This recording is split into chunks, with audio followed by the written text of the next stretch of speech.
Como resultado de um processo evolutivo, a nossa espécie foi dividida em dois grupos. Um descendente de um grupo mais ativo e o outro descendente de um grupo que se adaptava melhor. A divisão ela funciona como uma probabilidade, aumentando as probabilidades positivas quando esses dois grupos estão interagindo e atenuando as relações negativas quando elas ocorrem entre os dois. Por causa dessa divisão, isso não só moldou grande parte da nossa personalidade, assim como afeta todo dia a forma como a gente age em sociedade. Então hoje a gente vai falar dos descendentes desse grupo mais passivo, ou como eu chamo eles, racionais. Primeiro, a gente tem que fazer uma recapitulação das coisas e lembrar que qualidades não fazem você ser de um grupo ou de outro. O que faz isso é a forma como o nosso cérebro age quando a gente está interagindo com as outras pessoas do outro grupo.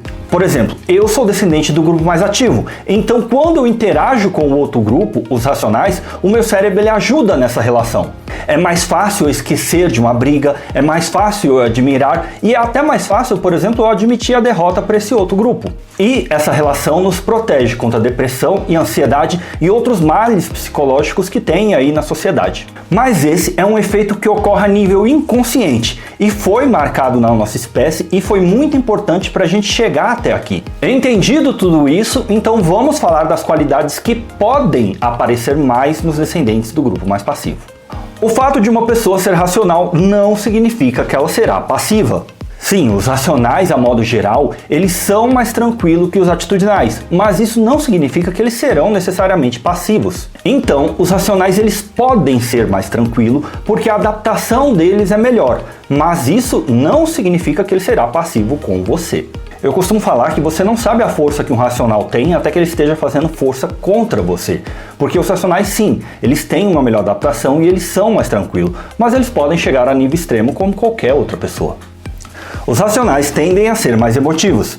Existem muitos atitudinais que não são de ficar muito demonstrando sentimento, principalmente o homem. Já os racionais, pelo contrário, desde criancinha, existem uns que são muito emotivos, qualquer coisa ali eles estão chorando. Então quando você vai, por exemplo, até para a vida famosa, é mais fácil você ver um famoso que é racional ali, ele chorando. Coisa que para muito atitudinal vai ser mais difícil. Eu acredito que isso se deve muito ao orgulho. Como os atitudinais têm uma tendência a ser mais orgulhosos, é mais difícil deles quererem mostrar algum tipo de sentimento. Coisa que para o racional muitas vezes é mais de boa, ele não liga muito com isso. Racionais se adaptam mais rápido. Quando a gente fala de mudanças sociais, os racionais eles tendem a ser mais rápidos que os atitudinais.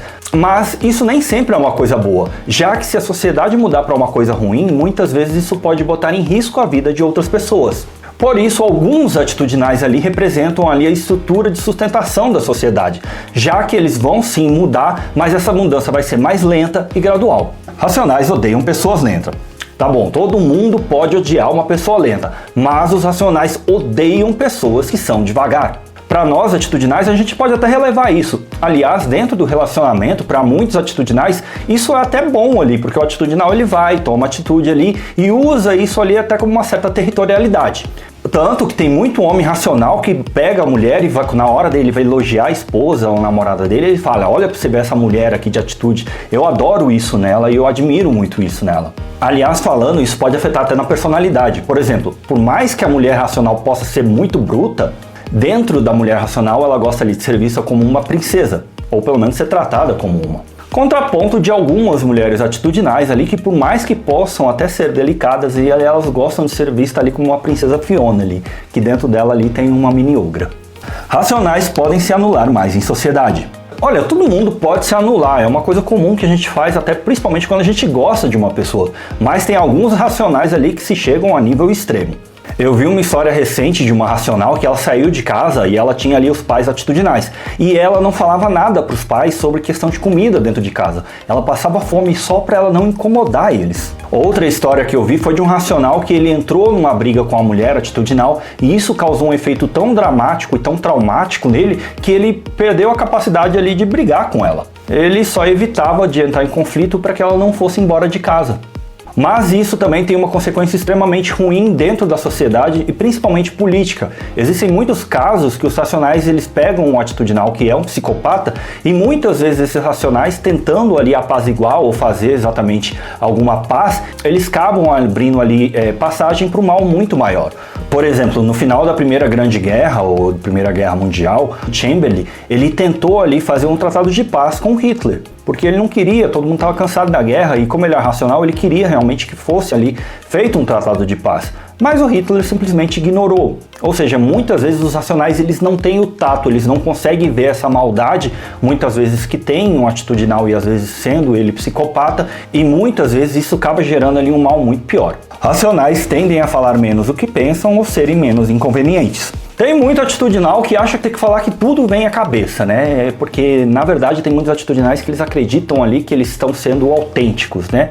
Já os racionais, muitas vezes, eles ponderam se o desgaste ou o conflito, ele realmente é necessário. Então, muitas vezes, eles tentam ali contornar, arranjando ali alguma forma deles chegarem no que eles querem. Por exemplo, eu conheci um velhinho que ele passou a vida inteira indo no banco com a esposa e ele não aprendia a ir no caixa e no banco. E eu ficava olhando aquilo e ficava encucado assim. Eu falei, mas por que esse velhinho não aprende a ir no caixa? E aí eu cheguei e fui conversar com esse velhinho que era racional e a esposa atitudinal, né? E aí eu falei com ele, não é tão difícil você aprender a ir no banco, por que você não aprende? E aí ele chegou pra mim, conversando, e falou assim, olha, minha esposa já mandou fazer um monte de coisa. Se eu aprender a ir no banco, vai ser outra coisa que ela vai mandar eu fazer. Então eu não aprendo. Ou seja, os racionais, eles buscam estratégia para os atitudinais fazerem exatamente o que eles querem. Mas pelo fato deles entenderem que as esposas ou os maridos ali são às vezes muito emotivos ou insistentes, eles sempre vão buscar alguma estratégia diferente para que isso aconteça. Em resumo, os racionais eles lembram muito os cachorros. Eles têm uma tendência social, mas isso depende muito do ambiente que eles são influenciados.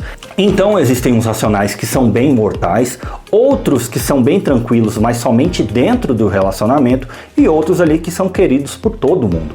Mas isso não significa que vai ser com todo mundo, principalmente quando o racional ele está lidando com outro racional. Isso pode tornar ali eles muito piores ou muito mais mal-humorados, ou às vezes fazer até com que o amor acabe sem ali uma explicação. Essa é a resposta, por exemplo, para o caso do Kaká e da Carol Celico, por exemplo, que todo mundo criticou, porque ali ele tem um monte de qualidades e mesmo assim ela se sentia ali meio incompleta. E isso, infelizmente, em muito casamento de pessoas iguais, por mais que eles possam ali ter imensas qualidades, de certa forma é até comum. Entendido tudo isso, fica a pergunta: pode existir um terceiro grupo? E a resposta é provavelmente muito dificilmente. Um grupo, ele cria o outro lá no primeiro ano de nascimento. Então, para que existisse um terceiro grupo, o cérebro teria que agir diferente com os dois grupos, o que não ocorre. Geralmente a interação ocorre entre atitudinais e entre racionais ali, e isso acaba ajudando ou até prejudicando a relação em pessoas do mesmo grupo. Então, seria muito difícil falar que tem um terceiro grupo, a não ser pessoas que têm um prejuízo cerebral ou nasceram com alguma deficiência. Isso foi um pouco dos descendentes desse grupo que era mais passivo. Como eu disse, não significa que ele será passivo, e principalmente com você. Eu espero que você tenha entendido um pouco de como a gente funciona mais em sociedade. Eu agradeço por ter assistido até aqui e até a próxima.